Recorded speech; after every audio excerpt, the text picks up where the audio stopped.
마가복음 1장. 예수 그리스도의 복된 소식, 곧 메시지는 정확히 예언자 이사야의 책에 나온 대로 여기서부터 시작된다. 잘 보아라. 내가 내 앞에 내 설교자를 보낸다. 그가 내 길을 평탄하게 할 것이다. 광야에서 외치는 소리여, 하나님 오심을 준비하여라. 길을 평탄하고 곱게 하여라. 세례자 요한이 광야에 나타나서 삶을 고쳐 죄의 용서를 받는 세례를 선포했다. 유대와 예루살렘으로부터 사람들이 때를 지어 그에게 와서 죄를 고백하고 요단강에서 그에게 세례를 받고 삶을 고치기로 결단했다. 요한은 낙타털로 된 옷을 입고 허리에 가죽띠를 둘렀다. 그리고 메뚜기와 야생꿀을 먹었다. 요한은 이렇게 전했다. 진짜는 이제부터다. 이 드라마의 주인공은 너희 삶을 바꾸어 놓으실 것이다. 그분께 비하면 나는 잔심부름꾼에 지나지 않는다. 나는 너희의 옛 삶을 바꾸어 천국의 삶을 준비시키려고 이 강에서 세례를 주고 있다. 그러나 그분의 세례, 성령의 거룩한 세례는 너희를 완전히 바꾸어 놓을 것이다. 그때 예수께서 갈릴리 나사렛에서 오셔서 요단강에서 요한에게 세례를 받으셨다. 물에서 올라오시는 순간 예수께서는 하늘이 열리고 하나님의 영이 비둘기같이 그분 위에 내려오는 것을 보셨다. 성령과 더불어 한 음성이 들려왔다. 너는 내가 사랑으로 선택하고 구별한 내 아들, 내 삶의 전부다. 동일한 성령께서 즉시 예수를 광야로 몰아내셨다. 예수께서는 광야에서 40일을 밤낮으로 사탄에게 시험을 받으셨다. 들짐승들이 그분과 함께 있었고 천사들이 그분을 도왔다. 요한이 체포된 뒤에 예수께서 갈릴리에 가셔서 하나님의 메시지를 전파하셨다. 때가 다 되었다. 하나님 나라가 여기 있다. 너희 삶을 고치고 메시지를 믿어라. 예수께서 갈릴리 호숫가를 지나가시다가 시몬과 그의 동생 안드레가 그물을 던지는 것을 보셨다. 고기잡이는 그들의 평소 직업이었다. 예수께서 그들에게 말씀하셨다. 나와 함께 가자. 내가 너희를 새로운 어부가 되게 하겠다. 잉어와 가물치 대신에 사람을 낚는 법을 가르쳐 주겠다. 그들은 아무것도 묻지 않고 그물을 놓아두고 그분을 따라갔다. 예수께서 호숫가를 10여 미터쯤 더 가시다가 세베대의 아들인 야고보와 요한 형제를 보셨다. 그들은 배에서 그물을 손질하고 있었다. 예수께서 곧바로 그들에게도 똑같이 제안하셨고 그들은 즉시 아버지의 세베대와 배와 품꾼들을 버리고 그분을 따라갔다. 그들은 가버나움에 들어갔다. 안식일이 돌아오자 예수께서 지체하지 않고 회당으로 가셨다. 예수께서는 거기서 가르치시며 하루를 보내셨다. 사람들은 종교학자들처럼 궤변과 인용을 늘어놓지 않는 아주 솔직하고 확신에 찬 그분의 가르침에 놀랐다. 예수께서 아직 회당에 있는데 정신이 이상한 사람이 난데없이 끼어들어 소리를 질렀다. 나사렛 사람 예수여, 무슨 일로 우리한테 왔습니까? 나는 당신이 무슨 일을 하려는지 압니다. 당신은 하나님의 거룩한 분이시며 우리를 멸하러 왔습니다. 예수께서 그의 입을 막으셨다. 조용히 하고 그에게서 나오너라. 괴롭히던 귀신이 그 사람에게 경련을 일으키고는 큰 소리로 대들면서 나갔다. 거기 있던 사람들 모두가 믿기지 않는다는 듯 신기해하며 웅성거렸다. 이게 어찌된 일인가? 이 사람이 더러운 귀신들의 입을 막고 내쫓다니 말한 대로 이루어지는 새로운 가르침인가? 이 소식이 빠르게 퍼져서 온 갈릴리에 알려졌다. 회당에서 나온 그들은 야고보와 요한과 함께 곧바로 시몬과 안드레의 집으로 갔다. 시몬의 장모가 몸져 누워 있었는데 열이 불덩이 같았다. 그들이 예수께 알렸다. 예수께서 그녀에게 가서 손을 잡아 일으키셨다. 그러자 열이 곧 떨어졌고 그녀는 일행의 저녁을 준비했다. 그날 저녁 해가 저물자 사람들이 병자와 귀신 들려 괴로워하는 사람들을 예수께 데려와서 온 동네가 문전성시를 이루었다. 예수께서 그들의 병든 몸과 고통당하는 심령을 고쳐주셨다. 귀신들이 그분의 참 정체를 알았으므로 예수께서는 그들이 한마디도 하지 못하게 하셨다. 날이 밝기 한참 전에 예수께서 일어나셔서 한적한 곳으로 기도하러 가셨다. 시몬과 그 일행이 그분을 찾으러 갔다. 예수를 만나자 그들이 말했다. 사람들이 다 주님을 찾고 있습니다. 예수께서 말씀하셨다. 다른 마을로 가자. 내가 거기서도 전도해야겠다. 나는 이 일을 하러 왔다. 예수께서는 갈릴리 온 회당을 다니시며 전도하고 귀신을 쫓아내셨다. 한 나병 환자가 그분께 와서 무릎을 꿇고 간청했다. 원하시면 저를 깨끗게 하실 수 있습니다. 온내 측은한 마음이 든 예수께서 손을 내밀어 그에게 대며 말씀하셨다. 내가 원한다. 깨끗하게 되어라. 그러자 그 즉시 나병이 깨끗이 사라졌고 그의 살갗은 보드랍고 온전해졌다. 예수께서 그를 보내시며 엄히 명하셨다. 누구에게도 아무 말도 하지 마라. 깨끗하게 되었으니 모세가 정한 예물을 가지고 제사장에게 가서 내 몸을 보여라. 그러면 내가 낳은 것이 사람들에게 입증될 것이다. 그러나 그 사람은 모퉁이를 돌아서자마자 만나는 사람마다 그 일을 이야기하여 온 동네에 소문을 퍼뜨렸다. 그래서 예수께서 더 이상 시내에 자유로이 드나들지 못하고 외딴 곳에 머무셨다. 그러나 사람들은 온 사방에서 그분을 찾아왔다. 2장. 며칠 후에 예수께서 가버나움에 돌아오시자 그분이 집에 계신다는 소문이 퍼졌다.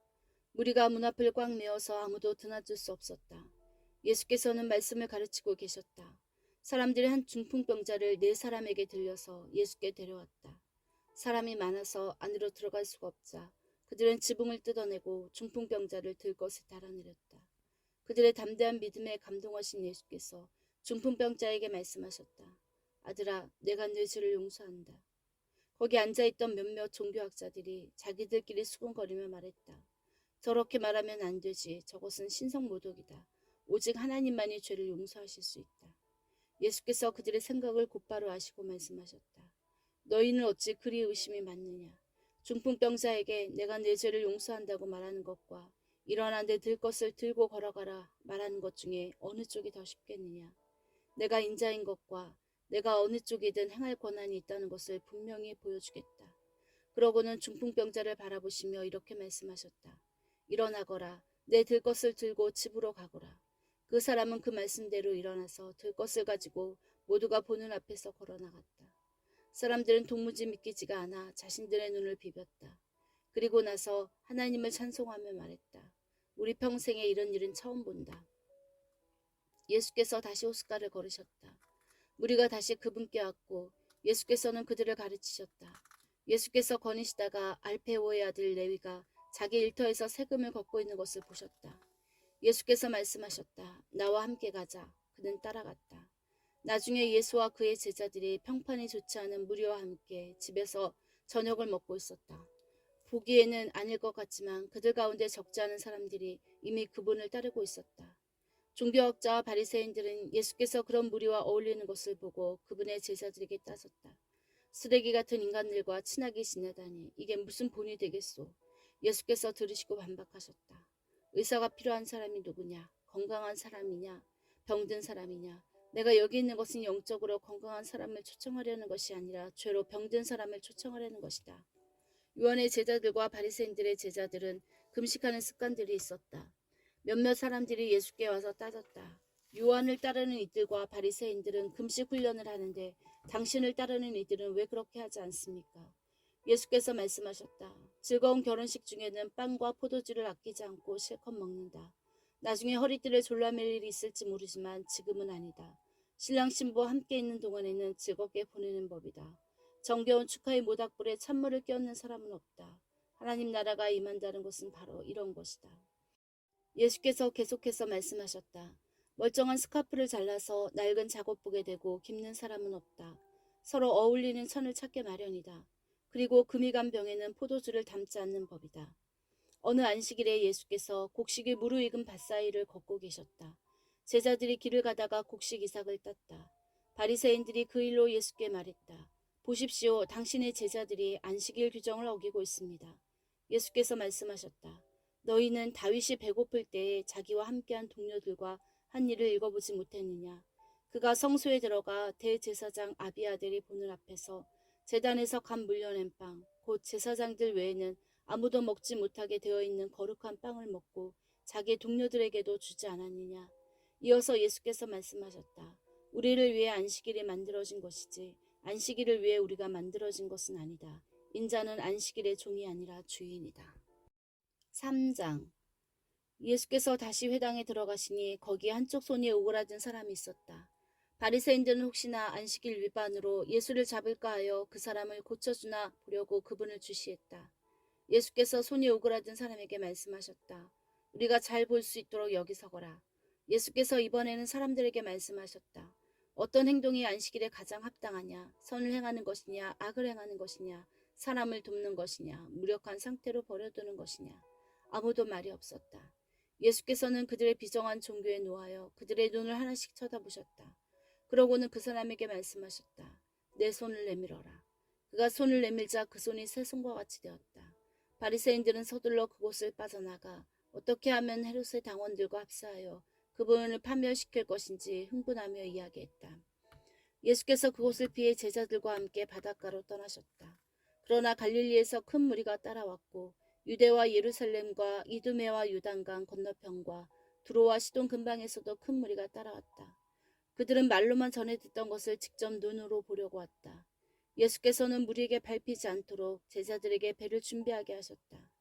예수께서 지금까지 많은 사람들을 고쳐주셨으므로 온전치 못한 사람은 서로 밀고 당기며 그분께 다가가서 그분을 만지려고 했다.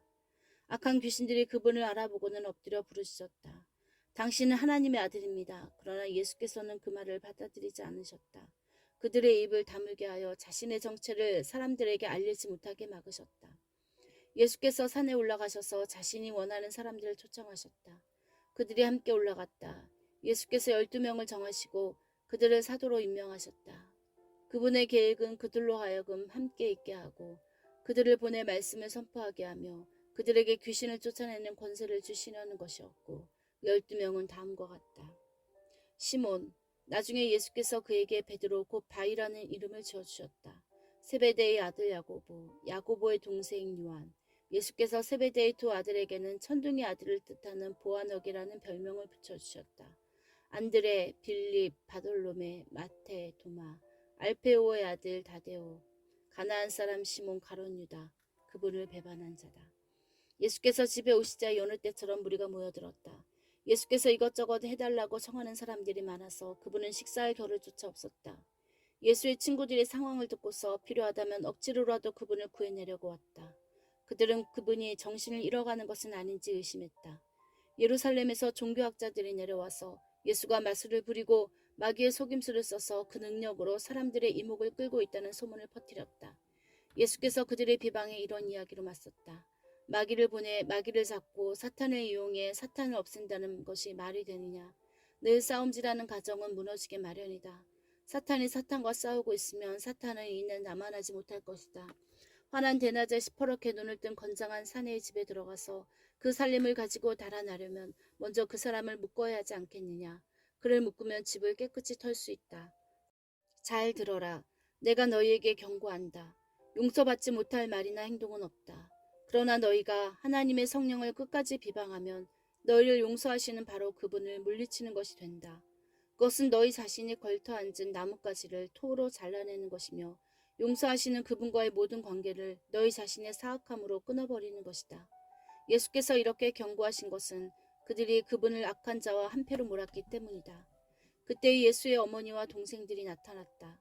그들은 밖에 서서 그분과 잠시 할 말이 있다는 전가를 보냈다. 예수께서 그 전가를 받을 때에 무리에 둘러싸여 있었다. 선생님의 어머니와 동생들이 밖에서 찾고 있습니다. 예수께서 대답하셨다. 내 어머니와 형제들이 누구라고 생각하느냐. 그러고는 둘러앉은 사람들을 일일이 쳐다보며 말씀하셨다. 내 어머니와 형제들이 여기 바로 너희 앞에 있다. 순종이 피보다 진하다. 하나님의 뜻에 순종하는 사람이 내 형제요, 자매요, 어머니다. 4장. 예수께서 다시 바닷가에서 가르치셨다. 무리가 인산인해를 이루고 있어서 예수께서는 해안에서 좀 떨어진 배에 오르셔야 했다. 사람들이 물가로 몰려와서 배를 설교단으로 삼으신 것이다. 예수께서 많은 이야기로 가르치셨다. 들어라, 너희는 어떻게 생각하느냐. 어떤 농부가 씨를 뿌렸다. 씨를 뿌리는데 덜어는 길 위에 떨어져서 새들이 먹어버렸다. 덜어는 자갈밭에 떨어져서 금세 싹이 났으나 뿌리를 내리지 못해 해가 뜨자 곧이 떨어버렸다.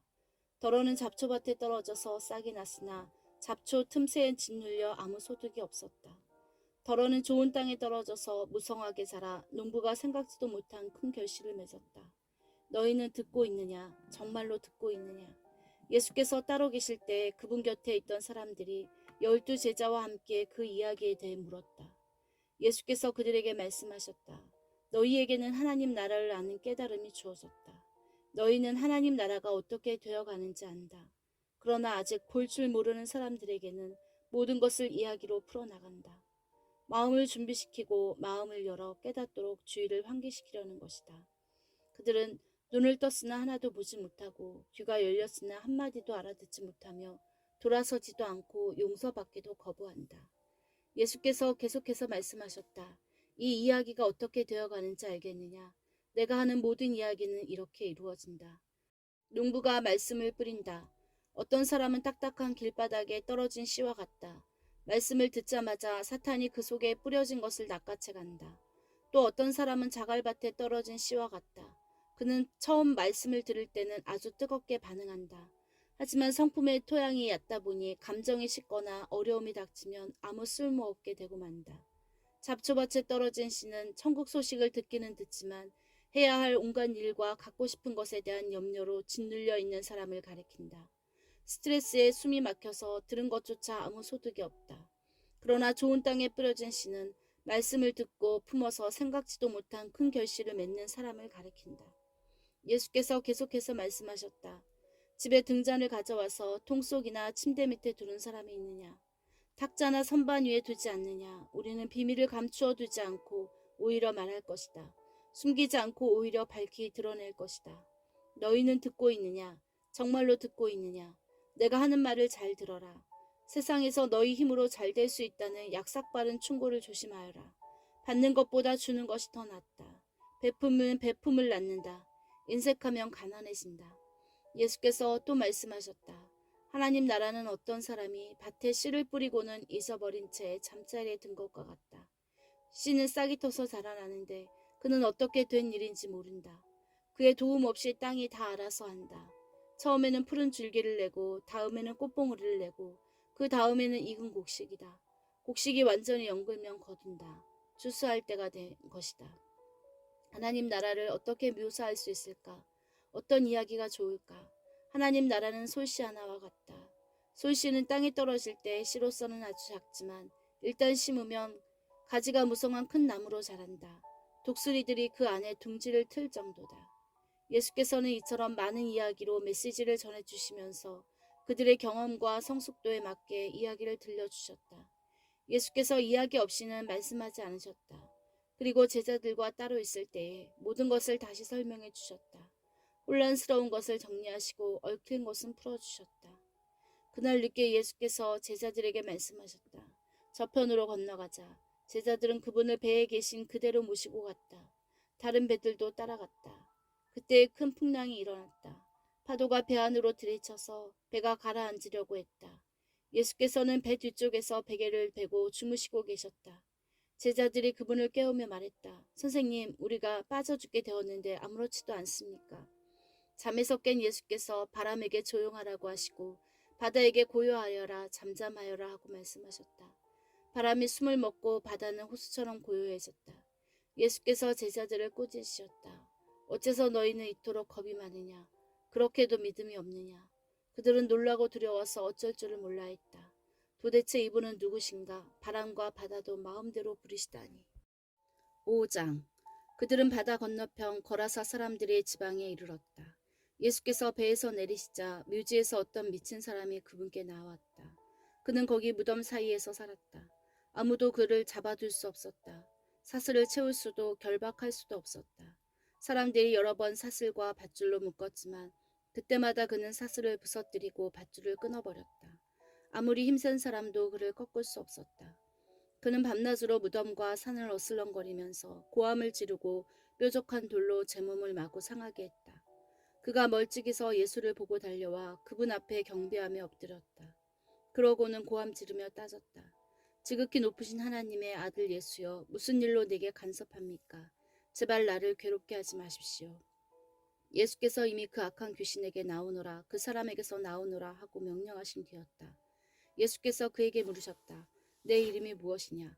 그가 대답했다. 내 이름은 패거리입니다. 난동을 부리는 패거리입니다. 그는 자기를 그 지방에서 내쫓지 말아달라고 예수께 애원했다.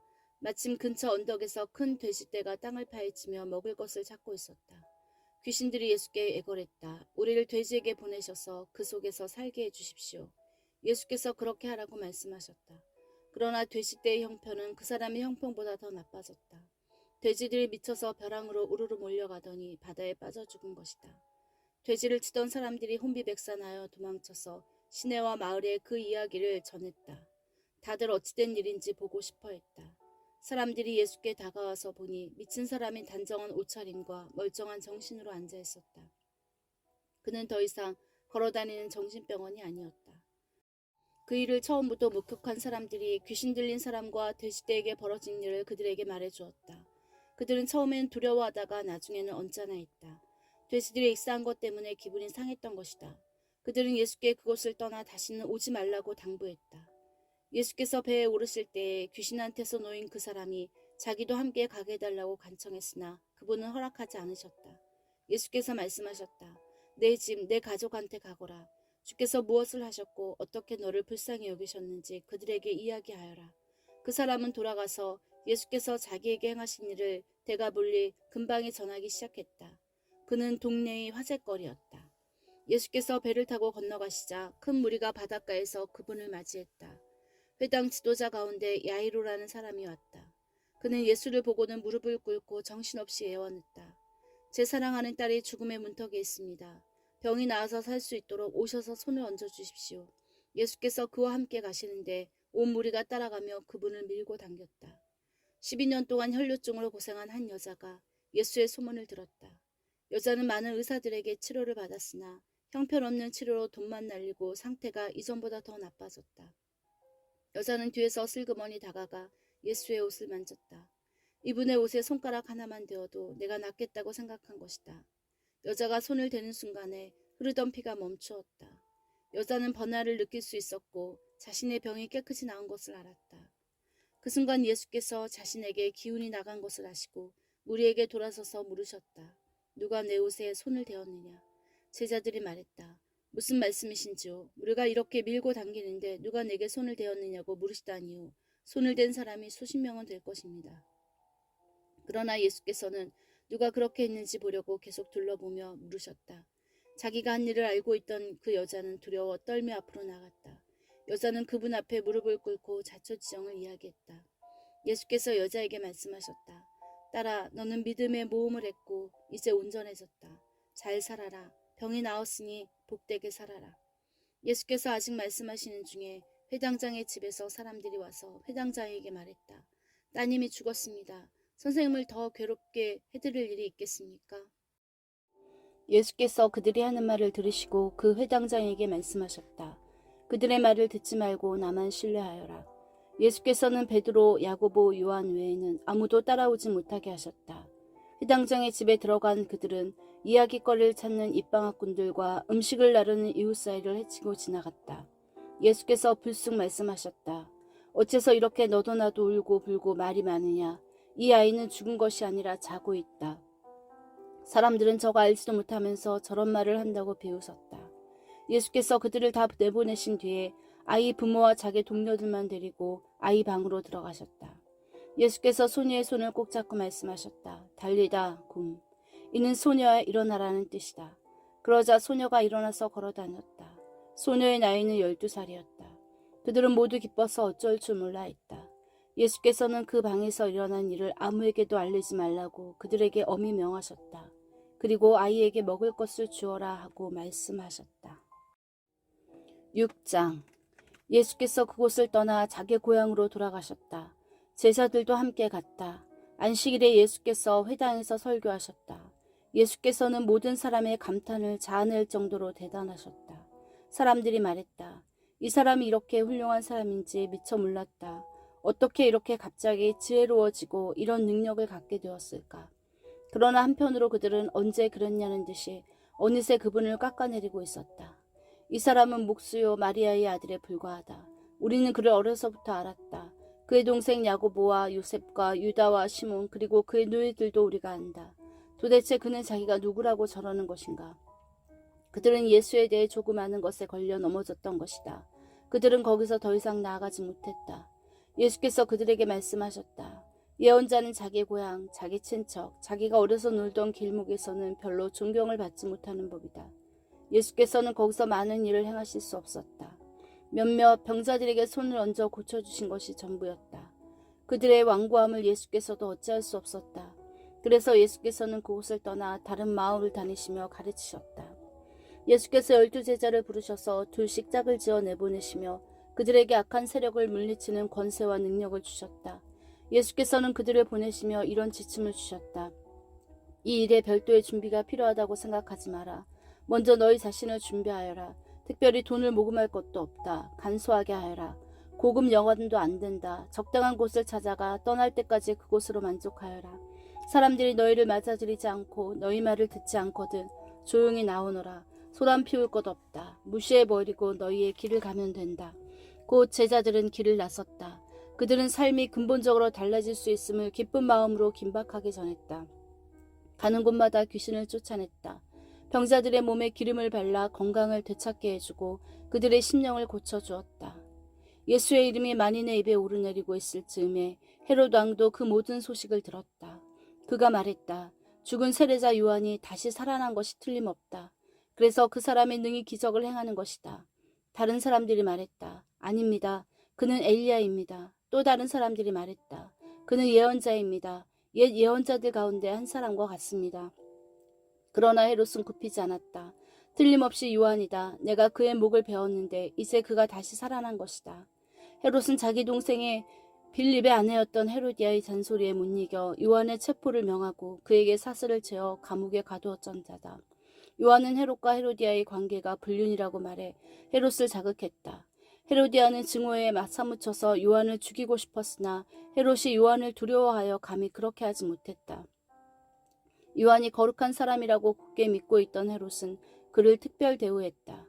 헤롯은 요한의 말을 들을 때마다 양심의 가책을 받아 괴로워하면서도 그를 멀리할 수 없었다. 요한에게는 헤롯을 계속 잡아끄는 어떤 힘이 있었다. 그러나 끝내 불길한 날이 왔다. 헤롯이 갈릴리의 모든 고관들과 귀족들을 초대해 생일잔치를 벌인 날이었다. 헤로디아의 딸이 연회장에 들어와서 손님들을 위해 춤을 추었다. 헤롯과 손님들은 감탄했다.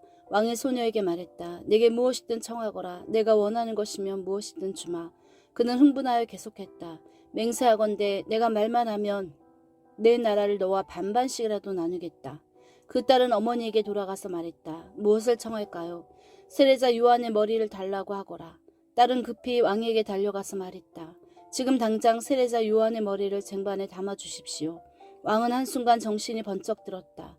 그러나 그는 손님들에게 체면을 잃고 싶지 않아서 잠자코 소녀의 소원을 들어주었다. 왕은 사형 집행관을 감옥으로 보내 요한의 머리를 가져오라고 명했다. 그가 가서 요한의 목을 베어 쟁반에 담아와서 소녀에게 주었고 소녀는 그것을 다시 자기 어머니에게 주었다. 요한의 제자들이 이 일을 듣고 와서 그 시신을 거두어다가 무덤에 안장했다. 사도들이 다시 예수께 모여서 그동안 자기들이 행하고 가르친 일을 모두 보고했다. 예수께서 말씀하셨다. 따로 어디 가서 잠깐 쉬도록 하자. 그만큼 오가는 사람들의 발길이 끊이지 않았고 그들은 음식 먹을 겨를조차 없었다. 그래서 그들은 배를 타고 따로 한적한 곳으로 떠났다. 그들이 가는 것을 본 사람이 있어서 금세 소문이 퍼졌다. 인근 마을에서 사람들이 도보로 달려와서 그들보다 먼저 그곳에 도착했다. 예수께서 도착해 큰 무리를 보셨다.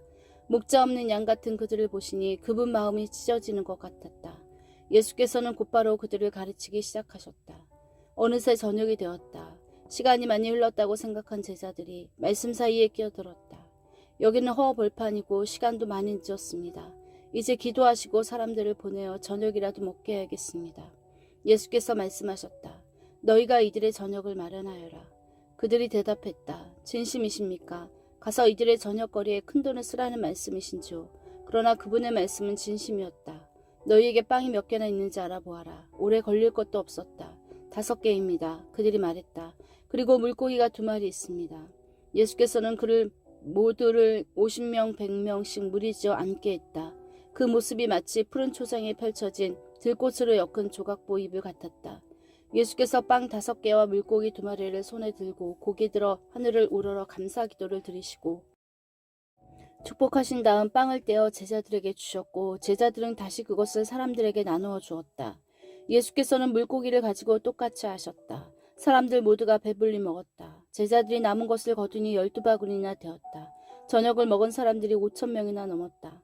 식사가 끝나자 예수께서 제자들을 재촉하여 배를 타고 먼저 건너편 벳사다로 가게 하시고 그동안의 무리를 돌려보내셨다. 사람들을 보내신 뒤에 예수께서는 산에 올라가 기도하셨다.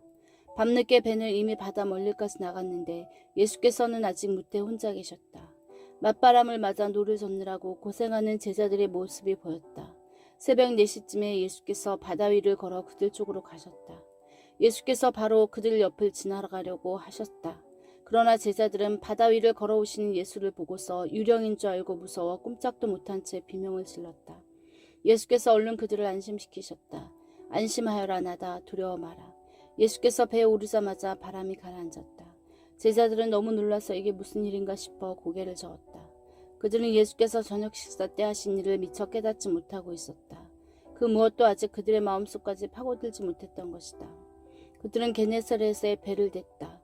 그들이 배에서 내리자 순식간에 소문이 퍼졌다. 사람들이 이리저리 내달리며 들것에 병자들을 메고 예수가 계시는 곳으로 데려왔다. 마을이나 시내나 촌 네거리마다 그분이 가시는 곳이면 어디든지 사람들이 병자들을 데리고 나와서 그분의 옷자락을 만지게 해달라고 간청했다. 그것이 전부였다. 그분을 만진 사람은 누구나 병이 나았다. 7장. 바리새인들이 예루살렘에서 온 몇몇 종교학자들과 함께 예수의 주위에 모였다. 그들은 예수의 제자 몇이 식사 전에 짓는 정결 예식을 소홀히 하는 것을 보았다. 바리새인을 비롯한 유대인들은 의식상 손 씻는 신용을 하지 않고는 절대 식사를 하지 않았다. 시장에서 돌아왔을 때에는 특히 더욱 문질러 씻었다. 바리새인과 종교학자들이 물었다. 어째서 당신의 제자들은 규정을 우습게 알고 손도 씻지 않고 식탁에 앉는 겁니까? 예수께서 대답하셨다. 너희 같은 사기꾼들에 대해 이사야가 전곡을 찔러서 말했다. 이 백성이 입바른 말을 거창하게 떠벌리지만 그들의 마음은 딴 데 있다. 겉으로는 나를 경배하는 듯해도 진심은 그렇지 않다. 무엇이든 자기네 구미에 맞는 가르침을 위해 내 이름을 팔고 있을 뿐이다. 하나님의 계명은 버린 채 최신 유행을 쫓기에 바쁘다. 예수께서 계속해서 말씀하셨다. 그래, 잘도 하는구나. 너희는 종교의 유행을 따르는데 거추장스럽지 않도록 하나님의 계명을 저버리고 있다. 모세는 너희 부모를 공경하라 했고 또 누구든지 부모를 욕하는 사람은 반드시 죽여야 한다고 했다. 그러나 너희는 부모에게 드려야 할 것이 있어도 부모 대신에 하나님께 예물로 바쳤습니다 말하면서 그 계명을 회피하고 있다. 아버지나 어머니에 대한 의무를 그렇게 모면하고 있는 것이다. 너희는 하나님의 말씀을 지워버리고 그 자리에 아무것이나 원하는 대로 써놓는다. 너희는 이 같은 일을 다반사로 한다. 예수께서 다시 무리를 불러놓고 말씀하셨다. 잘 듣고 마음에 새겨두어라. 너희 삶을 더럽히는 것은 너희가 입으로 삼키는 것이 아니라 너희 입에서 토해내는 것이다. 그것이야말로 정말 더러운 것이다. 예수께서 무리와 헤어져 집에 돌아오셨을 때 제자들이 말했다. 잘 모르겠습니다. 쉽게 말씀해 주십시오. 예수께서 말씀하셨다. 너희가 우둔해지기로 작정이라도 한 것이냐? 너희가 입으로 삼키는 것이 너희를 더럽힐 수 없다는 것을 모르느냐? 그것은 너희 마음으로 들어가지 않고 위로 들어가서 장을 지나 결국 변기의 물과 함께 내려간다. 이것으로 음식에 대한 논란은 무의미해졌다. 예수께서는 모든 음식을 먹어도 좋다고 하신 것이다. 예수께서 계속해서 말씀하셨다. 사람 속에서 나오는 것이 사람을 더럽히는 것이다. 음란, 정욕, 도둑질, 살인, 간음, 탐욕, 부정부패, 속임수, 방탕, 비열한 눈빛, 중상모략, 교만, 미련함, 이 모두가 마음에서 토해내는 것이다. 너희를 더럽히는 근원은 바로 거기다. 예수께서 거기에서 두로 지방으로 떠나셨다. 그분은 아무도 못 본 줄 알고 그곳의 한 집에 들어가셨으나 사람들의 이목을 피할 수 없었다. 예수께서 안에 들기가 무섭게 고통당하는 딸을 둔 한 여자가 그분이 그곳에 계시다는 말을 듣고 찾아왔다. 여자는 예수의 발 앞에 무릎을 꿇고는 도와달라고 애원했다. 그 여자는 수로보니게 출신의 그리스 사람이었다. 여자는 예수께 자기 딸을 고쳐달라고 간청했다. 예수께서 말씀하셨다. 줄을 서서 차례를 기다려라. 자녀들을 먼저 먹이는 법이다. 그리고 남는 것이 있으면 개들의 차지다. 여자가 말했다. 지당하신 말씀입니다, 주님. 하지만 상 밑의 개들도 자녀들이 홀리는 부스러기는 먹지 않습니까? 예수께서 감동하셨다. 내 말이 맞다. 가거라. 내 딸이 더 이상 고통당하지 않게 되었다. 괴롭히던 귀신이 떠나갔다. 여자가 집에 가보니 딸이 침대에 편히 누웠고 고통이 아주 사라져 버렸다. 예수께서 다시 두로 지방을 떠나서 시돈을 지나 갈릴리 호수로 돌아와서 데가볼리 지방으로 건너가셨다. 어떤 사람들이 듣지도 말하지도 못하는 사람을 예수께 데려와 손을 얹고 고쳐주시기를 청했다. 예수께서 그 사람을 따로 데리고 저만치 가셔서 그의 귀에 손가락을 넣고 그의 혀에 침을 묻히셨다. 그러고는 하늘을 우러러 기도하시고 깊이 탄식하며 명하셨다. 에바다 열려라. 그러자 그대로 되었다. 그 사람의 귀는 이제 똑똑히 들렸고 말도 분명해졌다. 순식간의 일이었다. 예수께서 그들에게 입단속을 시키셨으나 그럴수록 그들은 흥분하여 더욱 퍼뜨리고 다녔다. 전부 그분이 하신 일인데 대단한 일이다. 그분은 듣지 못하는 사람도 듣게 하시고 말하지 못하는 사람도 말하게 하신다. 8장. 그 즈음에 예수께서 배고픈 무리 앞에 다시 서게 되셨다. 예수께서 제자들을 불러 말씀하셨다. 이 무리를 보니 내 마음이 몹시 아프구나. 이들이 사흘이나 나와 함께 있었는데 이제 먹을 것이 없다. 배고픈 채로 돌려보내면 가다가 지쳐 쓰러질 것이다. 이 가운데는 멀리서 온 사람들도 있다. 제자들이 대답했다. 저희가 어떻게 하면 좋겠습니까? 여기 광야에서 어떻게 음식을 살 수 있겠습니까? 예수께서 물으셨다. 너희에게 빵이 얼마나 있느냐? 7개입니다. 그들이 말했다. 그러자 예수께서 무리를 바닥에 앉게 하셨다. 예수께서 감사를 드리신 후에 빵 7개를 조금씩 떼어 제자들에게 주셨고 제자들은 그것을 무리에게 나누어 주었다. 마침 거기에 물고기도 몇 마리 있었다. 또 예수께서 물고기를 가지고 감사를 드리신 후에 제자들을 시켜 사람들에게 나누어 주게 하셨다. 사람들은 배불리 먹었다. 남은 것을 거두니 7자루였다. 식사한 사람이 좋게 4,000명이 넘었다. 그때에야 예수께서 사람들을 집으로 보내셨다. 예수 자신은 제자들과 함께 곧바로 배로 가서 달마누나로 떠나셨다. 그들이 도착하자 바리새인들이 나와서 예수께 바짝 달라붙었다. 그러고는 자신을 입증해 보이라고 그분을 괴롭히며 궁지로 몰아세웠다. 예수께서 노하여 말씀하셨다. 어찌하여 이 세대는 기적과 같은 증거를 찾아서 난리들이냐. 내가 이것만 분명히 말해두겠다. 너희는 꿈에라도 증거를 받을 생각은 하지 마라. 예수께서 그들을 떠나서 다시 배에 올라 건너편으로 향하셨다. 그런데 제자들이 점심 싸우는 것을 잊어버렸다. 빵 한 덩이 외에는 배 안에 빵 부스러기 하나 없었다. 예수께서 경고하셨다. 단단히 조심하여라. 바리새인과 헤롯 당원의 더럽게 하는 누룩을 각별히 주의하여라. 그러자 제자들은 깜빡 잊고 빵을 가져오지 않은 것을 두고서 서로 책임을 따졌다. 예수께서 들으시고 말씀하셨다. 빵을 잊어버렸다고 이 소란이냐? 내 말 뜻을 못 알아듣겠느냐? 그렇게도 모르겠느냐? 내가 빵 5개를 떼어서 5,000명을 먹일 일이 있었느냐? 남은 것을 너희가 몇 바구니나 거두었느냐? 그들이 말했다. 12바구니입니다. 빵 7개로 4,000명을 먹이고 남은 것은 몇 자루나 되었더냐? 7자루입니다.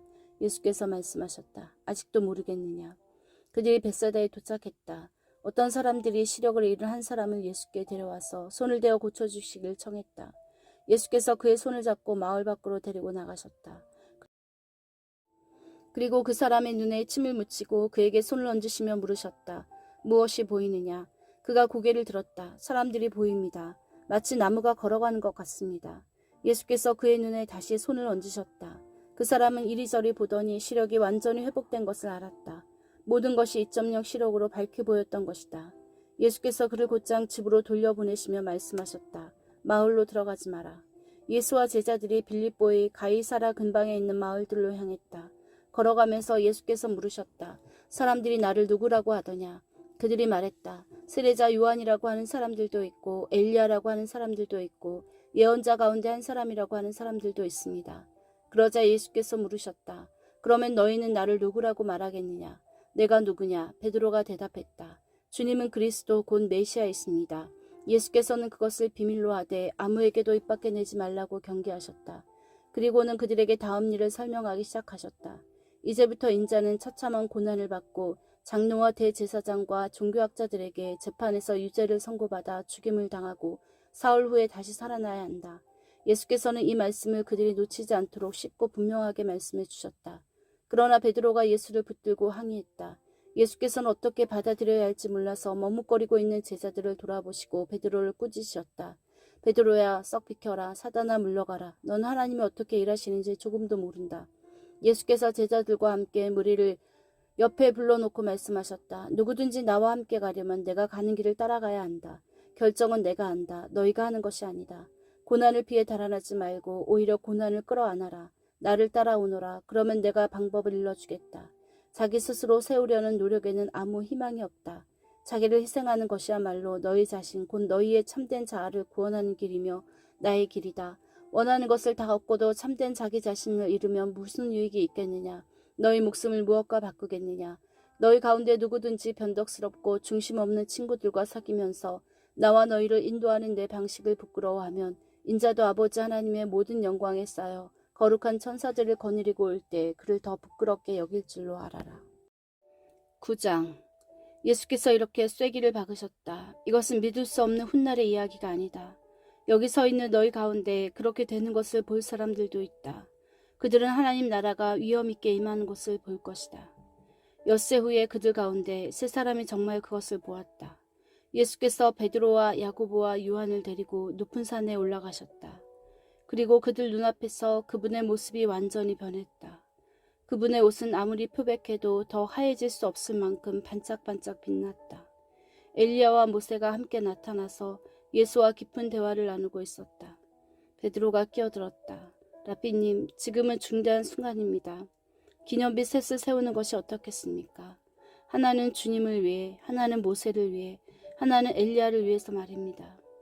일행과 마찬가지로 눈앞에 광경에 놀란 베드로가 무심코 내뱉은 말이었다. 바로 그때 빛처럼 환한 구름이 그들을 덮더니 구름 속 깊은 데서 한 음성이 들려왔다. 이는 내가 사랑으로 구별한 내 아들이다. 그의 말을 들어라. 잠시 후에 제자들이 눈을 비비며 주변을 둘러보니 오직 예수밖에 보이지 않았다. 산을 내려오면서 예수께서 그들에게 비밀을 지킬 것을 엄히 명하셨다. 너희가 본 것을 아무에게도 말하지 마라. 그러나 인자가 죽은 자들 가운데 살아난 뒤에는 말해도 좋다. 그들은 죽은 자들 가운데서 살아난다는 것이 도대체 무슨 말인지 몰라 고개를 갸우뚱거렸다. 중간에 제자들이 물었다. 종교학자들은 왜 엘리야가 먼저 와야 한다고 말합니까? 예수께서 대답하셨다. 과연 엘리야가 먼저 와서 인자가 올 때를 위해 모든 것을 준비한다. 사람들이 이 엘리야를 업신여겼고 사람들이 인자도 똑같이 업신여길 것이다. 인자는 성경에 기록된 대로 심한 고난과 천대와 멸시를 받을 것이다. 그들이 산을 내려와 다른 제자들에게 돌아오니 주위에 큰 무리가 보이고 종교학자들이 제자들에게 따져 묻고 있었다. 예수를 보자마자 무리 가운데 반가운 기운이 일었다. 사람이 달려와서 그분을 맞이했다. 예수께서 물으셨다. 무슨 일이냐? 왜 이렇게 소란스러우냐? 무리 가운데 한 남자가 대답했다. 선생님, 귀신 때문에 말을 못하는 제 아들을 선생님께 데려왔습니다. 귀신이 사로잡을 때마다 아이가 바닥에 거꾸러져 입에 거품을 물고 이를 갈면서 막대기처럼 굳어집니다. 선생님의 제자들에게 구해주기를 바라고 말했지만 그들은 하지 못했습니다. 예수께서 말씀하셨다. 하나님을 모르는 이 세대여, 내가 같은 말을 몇 번이나 해야 하느냐? 얼마나 더 참아야 하느냐? 아이를 이리 데려오너라. 그들이 아이를 데려왔다. 귀신이 예수를 보고 아이에게 발작을 일으키게 하니 아이는 입에 거품을 물고 바닥에서 몸을 뒤틀었다. 예수께서 아이의 아버지에게 물으셨다. 이렇게 된 지 얼마나 되었느냐? 어려서부터 그랬습니다. 귀신이 아이를 죽이려고 불속이나 강물에 던진 것이 몇 번인지 모릅니다. 만일 하실 수 있거든 무엇이든 해주십시오. 불쌍히 여기셔서 저희를 도와주십시오. 예수께서 말씀하셨다. 만일이라니 믿는 사람에게 만일이란 없다. 모든 것이 가능하다. 그분의 입에서 말이 떨어지기가 무섭게 아이의 아버지가 부르셨다. 제가 믿습니다. 의심하지 않도록 도와주십시오. 무리가 속속 모여드는 것을 보시고 예수께서 악한 귀신에게 명령하셨다. 벙어리의 귀머거리 귀신아, 내가 내게 명한다. 아이에게서 나와 다시는 얼씬거리지 마라. 귀신은 고함을 지르고 마구 몸부림치면서 나갔다. 아이는 송장처럼 핏기가 없어졌다. 그러자 사람들이 아이가 죽었다고 말하기 시작했다. 그러나 예수께서 아이의 손을 잡아 일으키시자 아이가 일어섰다. 집에 돌아온 뒤에 제자들이 예수를 붙들고 물었다. 왜 저희는 귀신을 쫓아내지 못했습니까? 예수께서 대답하셨다. 이런 귀신은 기도가 아니고는 쫓아낼 수 없다. 그들은 거기를 떠나서 갈릴리를 지나갔다. 예수께서는 제자들을 가르치고 싶으셔서 아무에게도 일행의 행방을 알리지 않으셨다. 예수께서 그들에게 말씀하셨다. 인자는 하나님과 관계하기를 원치 않는 사람들한테 넘겨질 것이다. 그들이 인자를 죽일 것이다. 죽은 지 사흘 후에 인자는 다시 살아날 것이다. 제자들은 무슨 말씀인지 몰랐으나 묻기도 두려웠다. 그들이 가버나움으로 갔다. 예수께서 집에 계실 때에 제자들에게 물으셨다. 너희가 길에서 토론하던 것이 무엇이냐? 불안한 침묵만 흘렀다. 그들은 자기들 가운데 누가 가장 큰 사람인지를 두고 서로 입씨름을 벌였던 것이다. 예수께서 그 자리에 앉아 12 제자에게 말씀하셨다. 너희가 첫 자리를 원하느냐? 그렇다면 끝자리로 가거라. 모든 사람의 종이 되어라. 예수께서 방 한가운데 어린아이 하나를 세우시고 아이를 품에 안으며 말씀하셨다. 누구든지 이 어린아이들 가운데 하나를 나처럼 품으면 곧 나를 품는 것이고 또 나를 훨씬 넘어서서 나를 보내신 하나님을 품는 것이다. 요한이 입을 열었다. 선생님, 어떤 사람이 주님 이름으로 귀신을 쫓아내는 것을 보고 우리가 막았습니다. 그가 우리에게 속한 사람이 아니어서 그렇게 했습니다. 예수께서 기뻐하지 않으셨다. 그를 막지 마라. 내 이름으로 선하고 능력 있는 일을 하고서 바로 나를 깎아내릴 사람은 없다. 그가 적이 아니라면 곧 우리 편이다. 누구든지 내 이름으로 너희에게 물 한 잔만 주어도 그는 우리 편이다. 하나님이 반드시 알아주실 것이다. 그러나 너희가 어린아이처럼 순진하게 믿는 이들 중에 하나를 괴롭히고 못살게 굴거나 그들의 믿음을 이용하면 너희는 곧 후회하게 될 것이다. 차라리 너희 목에 맷돌을 달고 호수 한복판에 뛰어드는 편이 낫다. 내 손이나 발이 하나님께 방해가 되거든 찍어내버리라. 손이나 발이 없더라도 살아있는 것이 두 손과 두 발을 보란듯이 가지고서 영원히 불타는 용광로 속에 있는 것보다 낫다. 또 내 눈이 너를 하나님에게서 멀어지게 하거든 뽑아내버려라. 한눈으로 살아있는 것이 지옥불에서 2.0 시력을 발휘하는 것보다 낫다. 머지않아 모든 사람이 재련의 불 속을 지나겠지만 너희는 영원한 불꽃으로부터 보호받고 보존될 것이다. 너희는 스스로 보존하는 자가 되어라. 평화를 지키는 자가 되어라. 10장. 예수께서 거기에서 떠나 요단강 건너편 유대 지방으로 가셨다. 매번 그러듯이 무리가 따라왔고 예수께서는 늘 하시던 대로 그들을 가르치셨다. 바리새인들이 예수를 괴롭힐 요량으로 다가와서 물었다. 남자가 아내와 이혼하는 것이 율법에 맞습니까? 예수께서 말씀하셨다.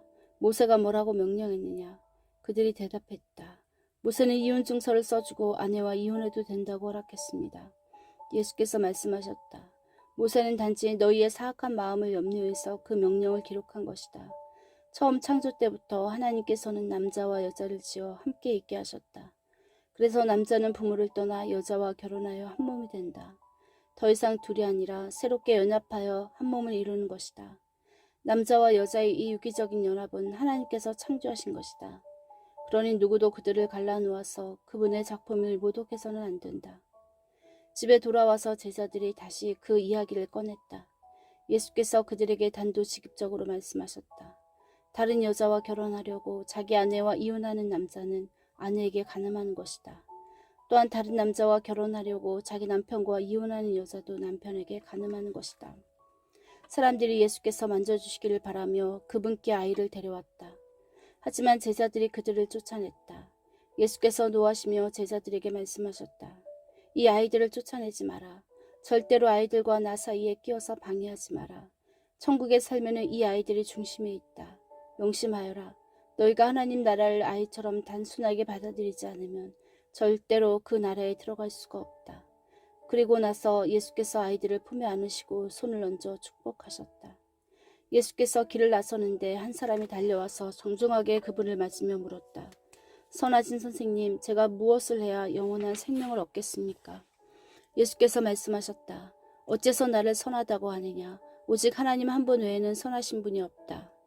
계명에 살인하지 마라, 간음하지 마라, 도둑질하지 마라, 거짓말하지 마라, 속이지 마라, 내 부모를 공경하라 하지 않았더냐. 그가 말했다. 선생님, 그 계명들은 제가 어려서부터 다 지켰습니다. 예수께서 그의 눈을 주목하여 보시더니 그를 사랑스럽게 여기셨다. 예수께서 말씀하셨다. 하나 남은 것이 있다. 가서 내가 가진 것을 다 팔아서 가난한 사람들에게 주어라. 그러면 내 모든 부가 하늘에 쌓여 두는 부자가 될 것이다. 그런 다음 와서 나를 따라라. 그 사람의 얼굴이 어두워졌다. 그가 전혀 예상치 못했던 말이어서 그는 무거운 마음으로 예수를 떠나갔다. 그는 많은 것을 움켜쥐고 있었고 그것을 놓을 마음이 없었다. 예수께서 제자들을 보며 말씀하셨다. 많이 가진 사람이 하나님 나라에 들어가는 것이 얼마나 어려운지 아느냐. 제자들은 들으면서도 그 말이 믿어지지 않았다. 예수께서 계속해서 말씀하셨다. 얼마나 어려운지 너희는 상상도 못할 것이다. 내가 말하는데 부자가 하나님 나라에 들어가는 것보다 낙타가 바늘기로 지나가는 것이 더 쉽다. 그 말에 제자들이 크게 당황했다. 그러면 어느 누가 가망이 있겠습니까? 그들이 물었다. 예수께서 잘라 말씀하셨다. 너희 힘으로 해낼 수 있다고 생각하면 전혀 가망이 없다. 그러나 하나님께 맡기면 얼마든지 가능한 일이다. 베드로가 다른 시각에서 이야기를 꺼냈다. 우리는 모든 것을 버리고 주님을 따랐습니다. 예수께서 말씀하셨다. 내 말을 명심하여라. 나와 메시지 때문에 집과 형제 자매와 부모와 자식과 땅과 그 어떤 것을 희생하고서 손해볼 사람은 아무도 없다. 그들은 그 모두를 받되 여러 배로 돌려받을 것이다. 다만 어려움도 함께 받을 것이다. 영원한 생명도 덤으로 받을 것이다. 다시 한번 말한다. 이것은 위대한 반전이다. 먼저였으나 나중되고 나중이었으나 먼저 될 사람이 많을 것이다. 다시 그들은 예루살렘으로 향했다. 예수께서 앞장서셨고 제자들은 적잖이 당황스럽고 두려운 마음으로 그분을 따르고 있었다. 예수께서 12 제자를 데려다가 이후에 있을 일을 되풀이해서 말씀하셨다. 내 말을 잘 들어라. 우리는 지금 예루살렘으로 올라가는 길이다. 그곳에 가면 인자는 종교 지도자와 학자들에게 넘겨질 것이다. 그들은 인자에게 사형을 선고할 것이다.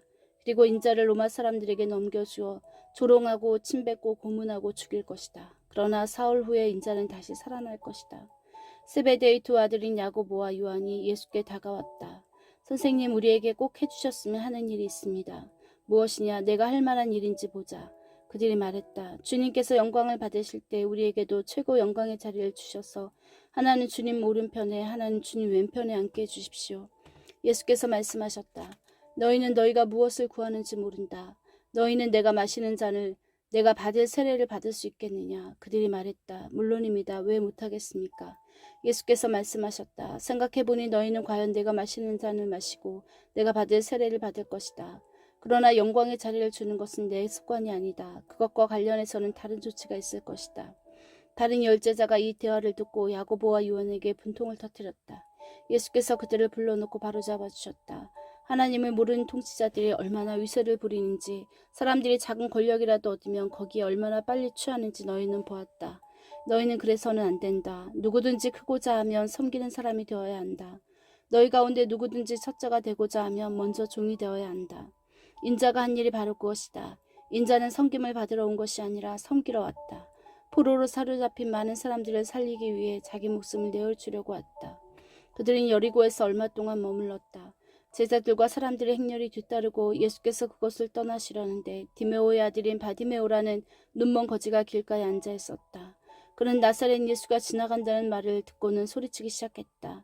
다윗의 자손이신 예수여, 불쌍히 여겨주십시오. 저를 불쌍히 여겨주십시오. 많은 사람들이 그를 조용히 시키려고 했으나 그는 더 크게 소리쳤다. 다윗의 자손이여, 불쌍히 여겨주십시오. 저를 불쌍히 여겨주십시오.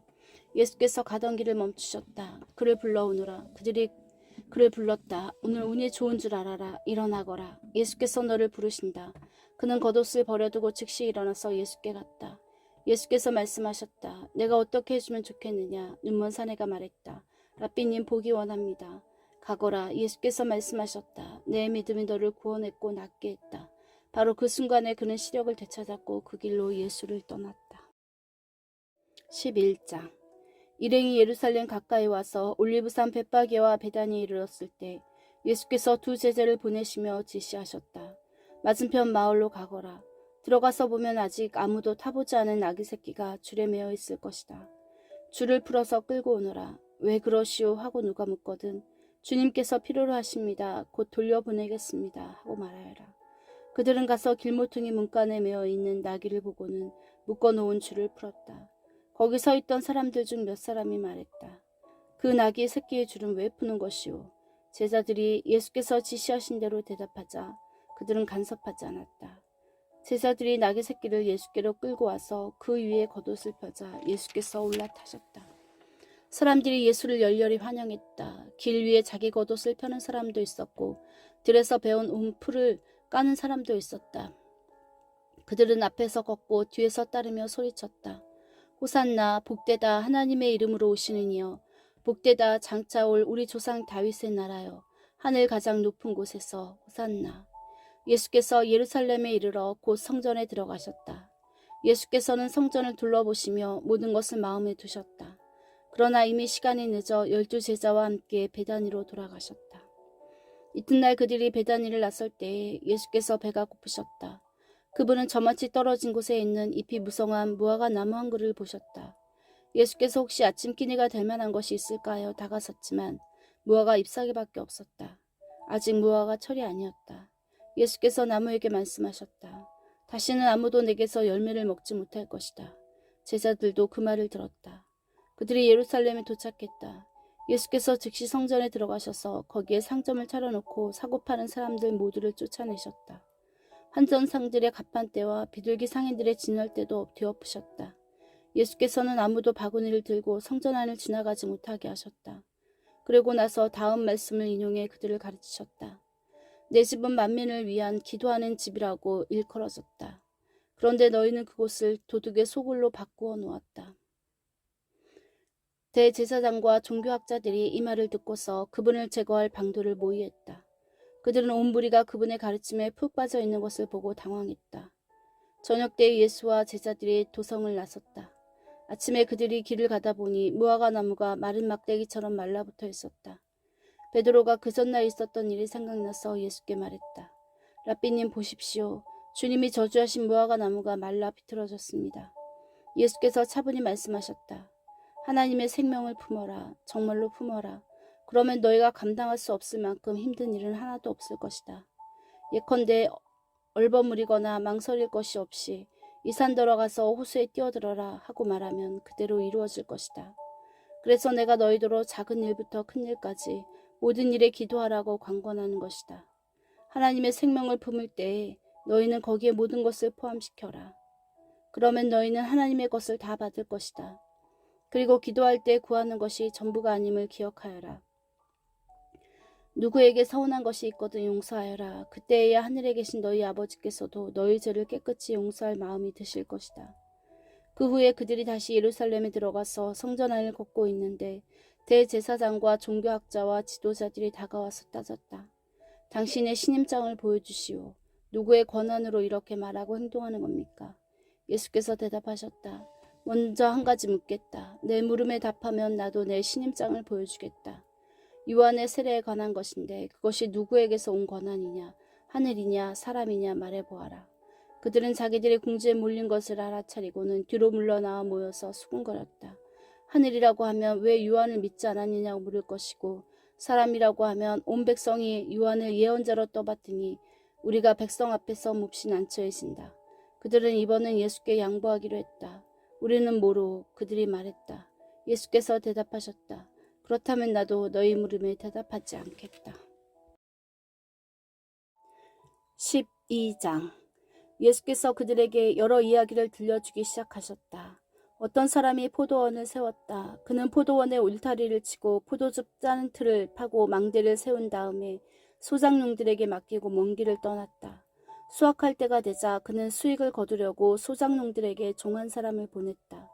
소작농들은 그를 잡아서 마구 때려 빈손으로 돌려보냈다. 주인이 다른 종을 보내자 그들은 그를 골탕 먹이고 모욕을 주었다. 주인이 또 다른 종을 보내자 그들은 그를 죽여버렸다. 주인은 계속해서 많은 종들을 보냈으나 소작농들은 그들을 때리기도 하고 죽이기도 했다. 결국 한 사람밖에 남지 않았다. 사랑하는 아들이었다. 포도원 주인은 최후 방책으로 아들을 보내며 저들이 내 아들만큼은 존중하겠지 하고 생각했다. 그러나 소작농들은 오히려 이것을 기회로 삼았다. 그들은 욕심이 가득하여 두 손을 비비며 말했다. 이 자는 상속자다. 그를 죽이고 우리가 재산을 다 차지하자. 그들은 그 아들을 잡아 죽여서 울타리 밖으로 내던졌다. 너희 생각에는 포도원 주인이 어떻게 할 것 같으냐? 맞다. 그가 와서 그들을 다 없애버릴 것이다. 그리고 포도원 관리는 다른 사람들에게 맡길 것이다. 너희가 성경을 직접 읽어보아라. 석공들이 내버린 돌이 이제 모퉁이 돌이 되었다. 이것은 하나님께서 행하신 일, 눈을 씻고 보아도 신기할 따름이다. 대제사장과 종교학자와 지도자들은 당장 예수를 잡고 싶었으나 여론이 두려워 참았다. 그들은 그 이야기가 자기들을 두고 한 것임을 알았다. 그들은 서둘러 그 자리를 떠났다. 그들은 예수를 그들의 올무에 걸리게 하려고 바리새인과 헤롯의 장원 몇을 그분께 보냈다. 뭔가 책 잡힐 만한 발언을 하게 해서 그분을 잡을 심상이었다. 그들이 다가와서 말했다. 선생님, 우리가 알기로 당신은 진실하고 여론에 개의치 않으며 배우는 사람들의 비유를 맞추지 않고 하나님의 도를 정확히 가르칩니다. 그러니 우리한테 말해 주십시오. 황제에게 세금을 내는 것이 법에 맞습니까? 맞지 않습니까? 예수께서 그 질문이 계략임을 아시고 말씀하셨다. 왜 나를 속이려고 드리냐? 동전을 가져다가 내게 보여라. 그들이 예수께 동전을 건넸다. 여기 새겨진 얼굴이 누구 얼굴이냐? 그리고 이 위에 있는 것이 누구 이름이냐? 그들이 말했다. 황제입니다. 예수께서 말씀하셨다. 황제의 것은 황제에게 주고 하나님의 것은 하나님께 드려라. 그들은 말문이 막혀 입이 떡 벌어졌다. 부활의 가능성을 일절 부인하는 사두개파 사람 몇이 예수께 다가와서 물었다. 선생님, 모세는 기록하기를 남자가 자식 없이 아내를 두고 죽으면 그 동생의 형수와 결혼해서 자식을 낳아줄 의무가 있다고 했습니다.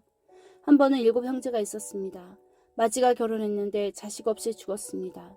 둘째가 형수와 결혼했으나 역시 자식 없이 죽었습니다. 셋째도 그러했습니다. 7 형제가 다 차례대로 그렇게 했으나 자식이 없었습니다. 마지막에는 여자도 죽었습니다. 7 형제가 모두 그 여자의 남편이었습니다. 그들이 부활할 때 다시 살아나면 그 여자는 누구의 아내가 됩니까? 예수께서 말씀하셨다. 너희는 크게 잘못 생각하고 있다. 첫째로 너희는 성경을 모른다. 둘째로 너희는 하나님께서 일하시는 방식을 모른다. 죽은 사람이 살아난 뒤에는 결혼할 일이 없다. 그때 사람들은 천사들처럼 되어서 하나님과 최고의 기쁨과 친밀감을 나눌 것이다. 그리고 죽은 사람이 다시 살아난지에 대해서인데 너희는 성경도 읽지 않았느냐? 하나님께서는 떨기나무에서 모세에게 나는 아브라함의 하나님, 이삭의 하나님, 야곱의 하나님이다라고 말씀하셨다. 이었다라고 말씀하지 않으셨다. 살아계신 하나님은 죽은 자의 하나님이 아니라 산 자의 하나님이시다. 너희가 몰라도 한참 모르고 있다. 종교학자 한 사람이 다가왔다. 그는 질문과 대답이 열띠게 오가는 것을 듣고 또 예수께서 예리하게 답하시는 것을 보고 이렇게 질문했다. 모든 계명 가운데서 가장 중요한 계명이 무엇입니까? 예수께서 말씀하셨다. 가장 중요한 계명은 이것이다. 이스라엘아 들어라. 주 너희 하나님은 한 분이시니 내 열정과 간구와 지성과 힘을 다해 주 너희 하나님을 사랑하라. 둘째는 이것이다. 내 자신을 사랑하는 것 같이 다른 사람을 사랑하라. 이것에 견줄 만한 다른 계명은 없다. 종교학자가 말했다. 선생님, 훌륭한 답입니다. 하나님은 한 분이시고 다른 이가 없다는 말씀은 아주 명쾌하고 정확합니다. 그리고 열정과 지성과 힘을 다해 그분을 사랑하는 것과 자기 자신을 사랑하는 것 같이 다른 사람을 사랑하는 것은 모든 재물과 희생을 다 합한 것보다도 낫습니다.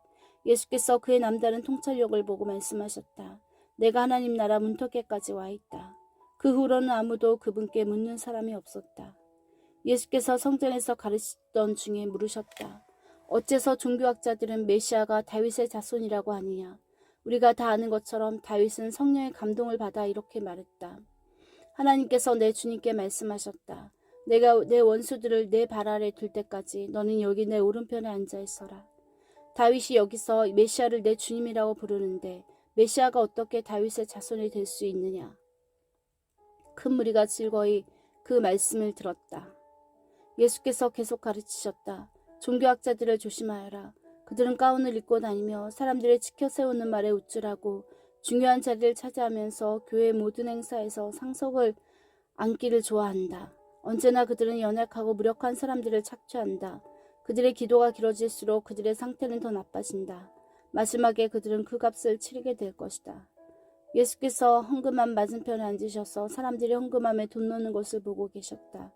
많은 부자들이 큰 돈을 바치고 있었다. 그때 한 가난한 과부가 다가와서 작은 동전 2개를 넣었다. 겨우 동전 2개였다. 예수께서 제자들을 불러놓고 말씀하셨다. 과연 이 가난한 과부가 헌금함에 넣은 것이 다른 사람들이 넣은 것을 다 합한 것보다 크다. 다른 사람들은 아깝지 않을 만큼 헌금했지만 이 여자는 자기 형편보다 넘치도록 드렸다. 자신의 전부를 드린 것이다. 13장.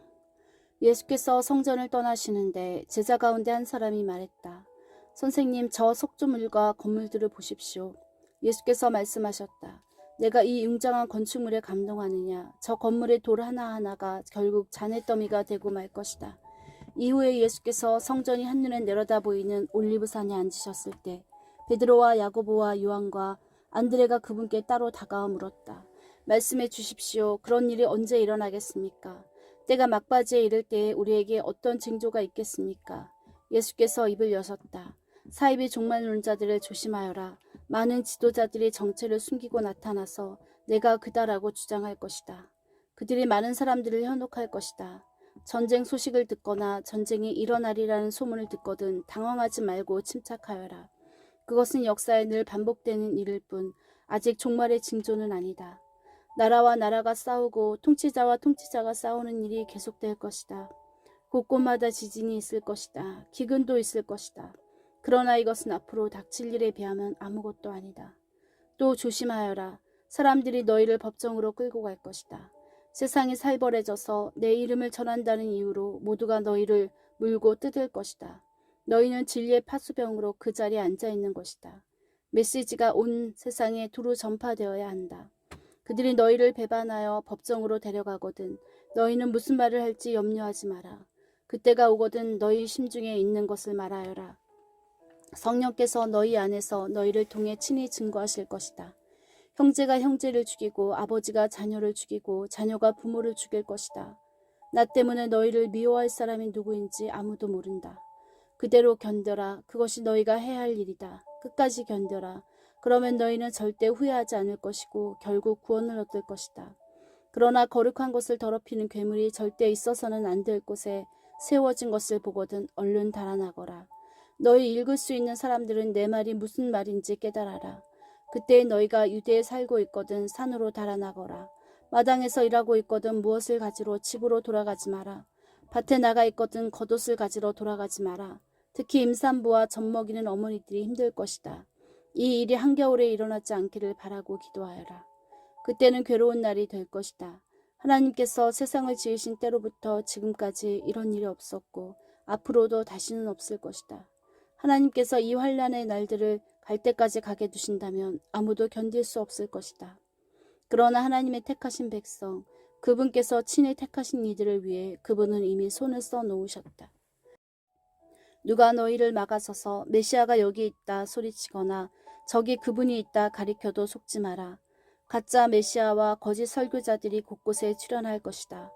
그들은 대단한 이력과 현란한 업적으로 알만한 사람들의 눈까지 속일 것이다. 그러니 조심하여라. 내가 너희에게 충분히 경고했다.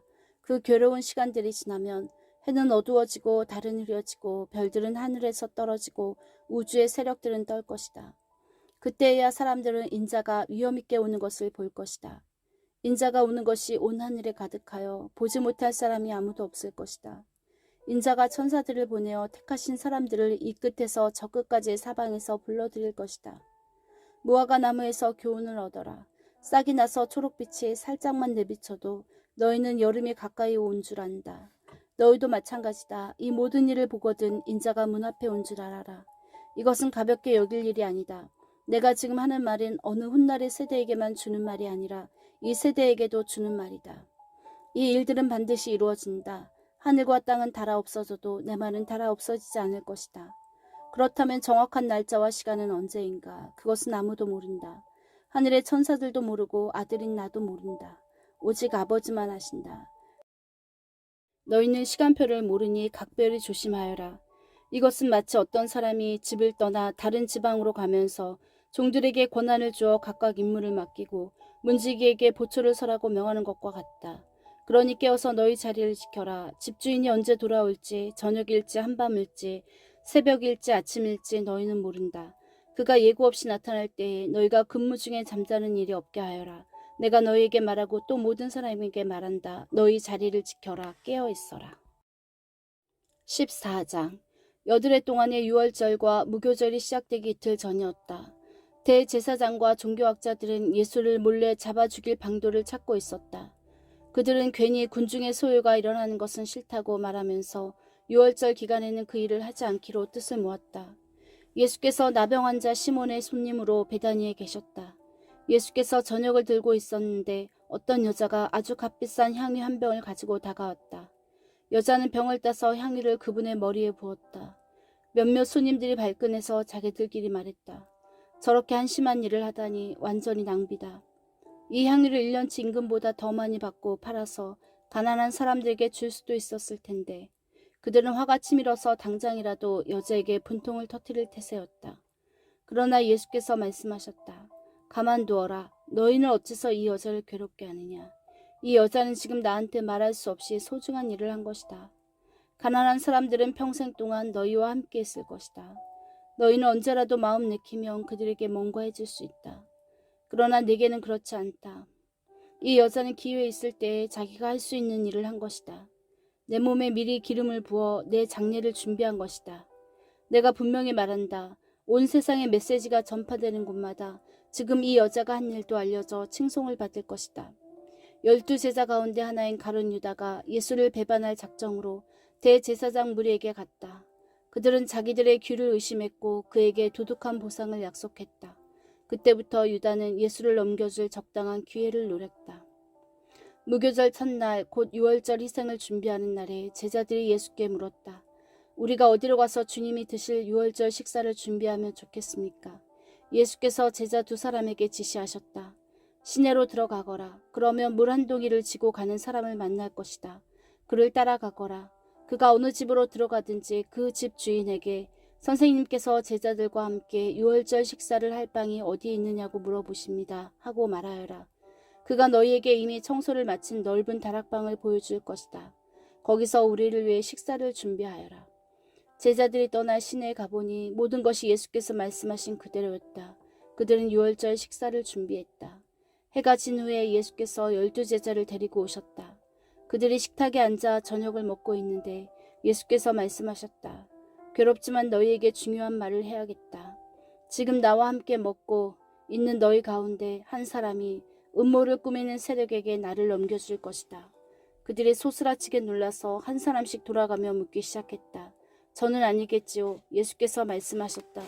12명 가운데 한 사람, 곧 나와 같은 그릇에서 함께 먹는 사람이 그다. 인자가 배반당하는 것이 성경에 기록되어 있으니 이것이 전혀 뜻밖의 일은 아니다. 그러나 인자를 배반하여 넘겨줄 그 사람은 이 일을 하느니 차라리 태어나지 않았으면 좋았을 것이다. 식사 중에 예수께서 빵을 들어 축복하시고 떼어서 그들에게 주시며 말씀하셨다. 받아라, 이것은 내 몸이다. 또 잔을 들어 하나님께 감사하신 후에 그들에게 주셨고 그들은 다 그 잔을 돌려 마셨다. 예수께서 말씀하셨다. 이것은 내 피다. 많은 사람들을 위해 붓는 하나님의 새 언약이다. 하나님 나라에서 마실 날 새날까지 내가 다시는 포도주를 마시지 않을 것이다. 그들은 찬송을 부르고 곧장 올리브산으로 갔다. 예수께서 제자들에게 말씀하셨다. 너희 모두 세상에 무너지는 듯한 심정이 들 텐데 그것이 나 때문이라고 생각할 것이다. 성경은 이렇게 말한다. 내가 목자를 치리니 양들이 허둥지둥 될 것이다. 그러나 내가 다시 살아난 뒤에는 너희보다 앞장서 갈릴리로 갈 것이다. 베드로가 불쑥 말했다. 모든 것이 무너지고 모두가 주님을 부끄러워하더라도 저는 그렇지 않겠습니다. 예수께서 말씀하셨다. 너무 자신하지 마라. 오늘 바로 이 밤 수탉이 2번 울기 전에 내가 나를 3번 부인할 것이다. 베드로가 거세게 반발했다. 주님과 함께 죽는 한이 있더라도 절대로 주님을 부인하지 않겠습니다. 다른 제자들도 모두 똑같이 말했다. 그들이 겟셋만이라는 곳에 이르렀다. 예수께서 제자들에게 말씀하셨다. 내가 기도하는 동안에 너희는 여기 앉아 있어라. 예수께서 베드로와 야고보와 요한을 데리고 가셨다. 예수께서 두려움과 깊은 근심에 빠지셨다. 예수께서 그들에게 말씀하셨다. 지금 나는 괴로워 죽을 것 같다. 여기서 나와 함께 깨어 있어라. 예수께서 조금 더 나아가 땅에 엎드리셔서 피할 길을 위해 기도하셨다. 아빠, 아버지께서는 나를 여기서 벗어나게 하실 수 있습니다. 이 잔을 내게서 거두어 주십시오. 그러나 내가 원하는 대로 하지 마시고 아버지께서 원하시는 대로 행하십시오. 아버지께서 원하시는 것이 무엇입니까? 예수께서 돌아와 보니 제자들이 곤히 잠들어 있었다. 예수께서 베드로에게 말씀하셨다. 시몬아, 내가 자다니 어찌 내게 이럴 수 있느냐? 단 한 시간도 나와 함께 견딜 수 없더냐? 깨어 있어라. 자신도 모르게 위험지대에 들어서는 일이 없도록 기도하여라. 세상을 몰라서는 안 된다. 너희는 하나님 안에서 무엇이든 열심히 할 각오가 되어 있다만 한편으로는 난로가에 잠든 늙은 개처럼 나른하구나. 예수께서 다시 가서 똑같은 기도를 드리셨다. 예수께서 돌아와 보니 이번에도 제자들이 곤히 잠들어 있었다. 도저히 눈이 떠지지 않았던 것이다. 그들은 무슨 말로 변명해야 할지 몰랐다. 예수께서 3번째로 돌아와 말씀하셨다. 밤새도록 자려느냐? 아니다. 잠은 충분히 잤다. 때가 되었다. 인자가 죄인들의 손에 팔린다. 일어나거라. 가자. 나를 배반할 자가 왔다. 예수의 입에서 그 말이 떨어지자마자 12제자 가운데 하나인 유다가 나타났다. 그 곁에는 대제사장과 종교학자와 지도자들이 보낸 폭력배가 칼과 몽둥이를 들고 함께 있었다. 배반자는 그들과 암호를 짜두었다. 내가 입맞추는 사람이 바로 그자니 그를 잡으시오. 절대 도망치지 못하게 하시오. 그는 곧장 예수께 가서 랍비님 하고 그분께 입을 맞추었다. 그러자 무리가 그분을 붙잡아 거칠게 다루었다. 거기 서 있던 사람들 가운데 하나가 칼을 뽑아 휘둘러서 대제사장의 종의 귀를 잘라버렸다. 예수께서 그들에게 말씀하셨다. 내가 위험한 범죄자라도 되는 것처럼 칼과 몽둥이로 나를 잡으러 오다니 이게 무슨 짓이냐. 내가 날마다 성전에 앉아서 가르쳤지만 너희는 내게 손 하나 대지 않았다. 사실 너희가 한 일은 예언자의 글을 확증하는 것이다. 제자들은 모두 황급히 달아났다. 한 청년이 예수를 따라가고 있었다. 그는 혼이불 하나만 몸에 걸치고 있었다. 사람들이 그를 붙잡았으나 그는 혼이불을 벌어둔 채 벌거벗은 몸으로 급히 달아났다. 그들이 예수를 대제사장에게 끌고 갔다. 거기에 대제사장과 종교 지도자와 학자들이 함께 모여 있었다. 그들이 대제사장이 안뜰에 이를 때까지 베드로는 안전한 거리를 두고 뒤따라갔다. 거기서 그는 하인들 틈에 섞여서 불을 지었다. 대제사장들은 유대회의와 공모에 예수께 사형을 선고할 만한 불리한 증거를 찾았지만 하나도 찾지 못했다. 많은 사람들이 자청하여 거짓 죄목을 댔으나 서로 맞지 않아 무효가 되고 말았다. 그 가운데 몇몇 사람들이 일어나서 이런 거짓말을 했다. 우리가 이자의 말을 들었는데 힘들게 지은 이 성전을 헐고 손 하나 대지 않고도 성전을 사흘 만에 짓겠다고 했습니다. 그러나 그들조차도 증언이 서로 일치하지 않았다. 이때 대제사장이 일어나서 예수께 물었다. 이 증언에 대해 너는 뭐라고 말하겠느냐? 예수께서 침묵하셨다. 아무 말씀도 하지 않으셨다. 대제사장이 다시 나서서 이번엔 이렇게 물었다. 내가 찬양받으실 분의 아들 메시아냐? 예수께서 말씀하셨다. 그렇다. 내가 그다. 너희 눈으로 직접 보게 될 것이다. 전능하신 분의 오른편에 앉은 인자가 하늘 구름을 타고 올 것이다. 대제사장이 흥분해서 자기 옷을 찢으며 소리쳤다. 여러분은 이 말을 들었소. 이러고도 우리에게 무슨 증인이 더 필요하겠소. 그가 하나님을 모독하는 것을 여러분이 들었소. 여러분은 이 신성 모독을 그냥 두고 볼 셈이오. 그들은 일제히 예수를 정죄했다. 사형 선고가 내려졌다. 그들 가운데 몇 사람이 예수께 침을 뱉었다. 그들은 예수의 눈을 가린 채 그분을 치면서 말했다. 너를 친 사람이 누구냐 알아맞혀봐라. 경비병들은 그분을 주먹과 손바닥으로 때리면서 끌고 갔다.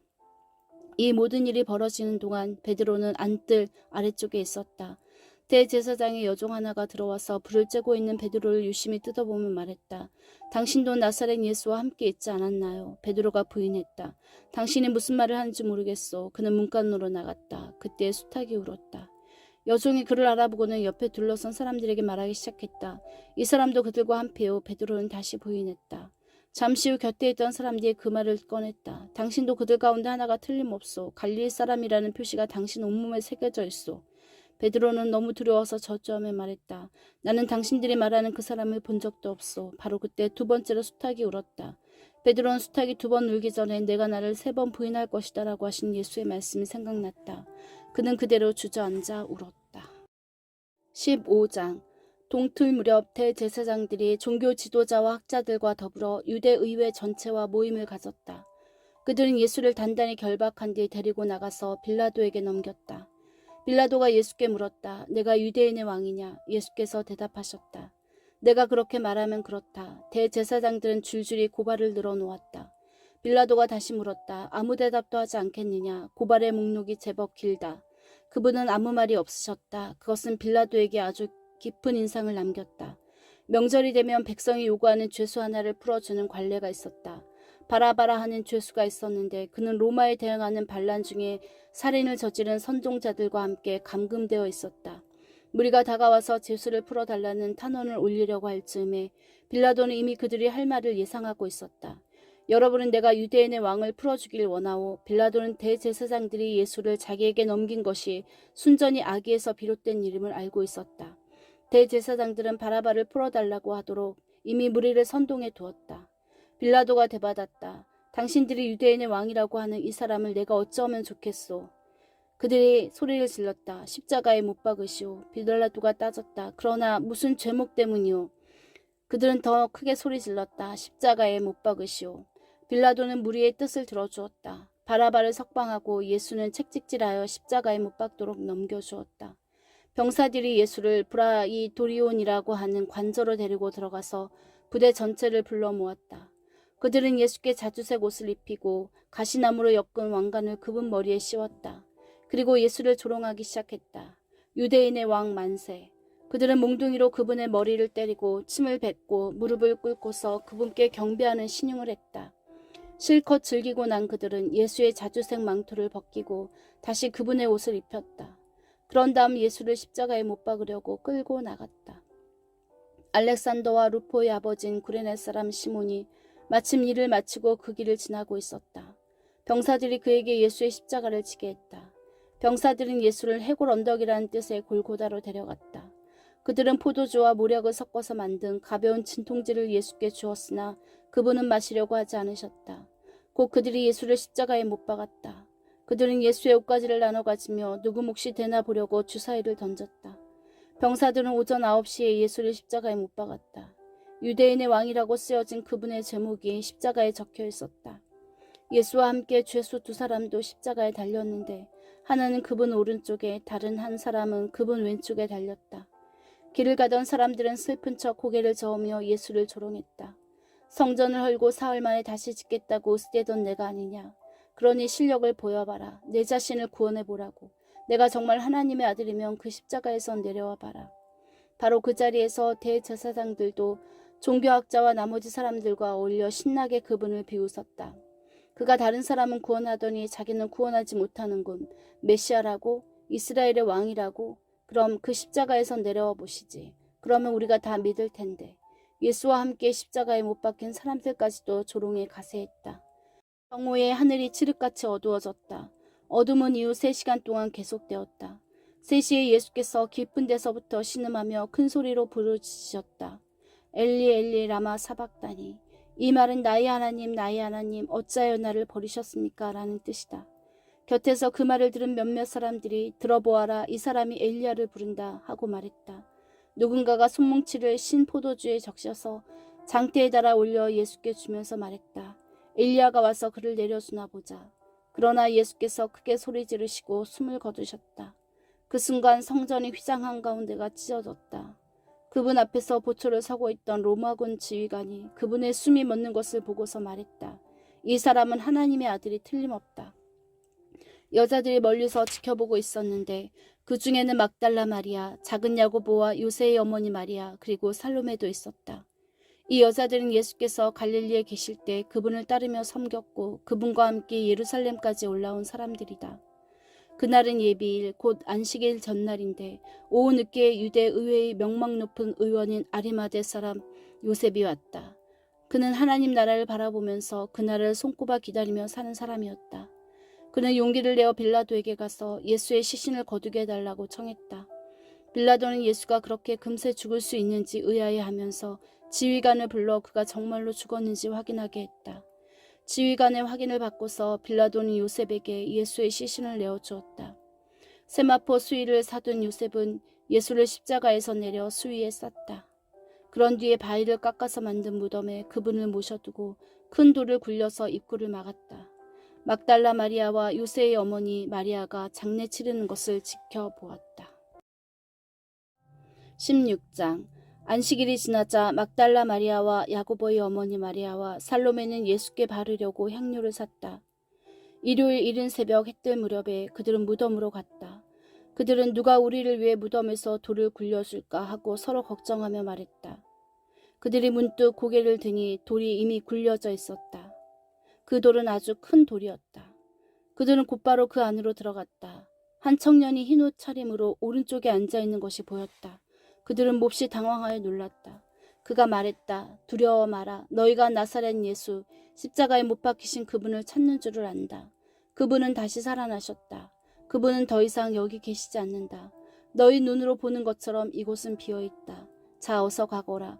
그분께서 너희보다 먼저 갈릴리로 가신다고 제자들과 베드로에게 말하여라. 그분이 전에 말씀하신 대로 너희는 거기서 그분을 뵐 것이다. 그들은 얼른 밖으로 나왔다.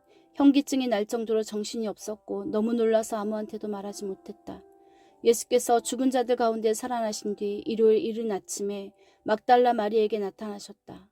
마리아는 예수께서 전에 7 귀신에게 구해준 사람이다. 마리아는 예수와 함께하던 사람들이 슬퍼하며 울고 있는 곳으로 가서 말했다. 그들은 살아계신 그분을 분명히 배웠다는 마리아의 말을 듣고도 믿지 않았다. 나중에 그들 가운데 2 사람이 시골길을 걷고 있었는데 예수께서 다른 모습으로 그들에게 나타나셨다. 그들이 돌아가서 나머지 사람들에게 말했으나 역시 믿지 않았다. 그 후에 11 제자가 저녁을 먹고 있는데 예수께서 나타나셔서 그분이 살아계신 것을 본 사람들의 말을 믿지 않은 제자들의 불신앙을 아주 엄하게 꾸짖으셨다. 그리고 말씀하셨다. 세상 속으로 들어가거라. 어디든지 가서 하나님의 복된 소식인 메시지를 모두에게 알려라. 누구든지 믿고 세례를 받으면 구원을 받고 누구든지 믿지 않으면 정죄를 받을 것이다. 믿는 사람들에게 따를 표적 몇 가지는 이렇다. 그들은 내 이름으로 귀신을 쫓아내고 새로운 방언으로 말하고 손으로 뱀을 잡고 독을 마셔도 상하지 않으며 병자에게 손을 얹어 낫게 할 것이다. 간략하게 말씀하신 뒤에 주 예수께서 하늘로 들려 올라가셔서 하나님 옆 영광의 자리에 앉으셨다. 제자들은 어디든지 가서 메시지를 전했다. 주님이 친히 그들과 함께 일하시며 명백한 증거로 메시지를 확증해 주셨다.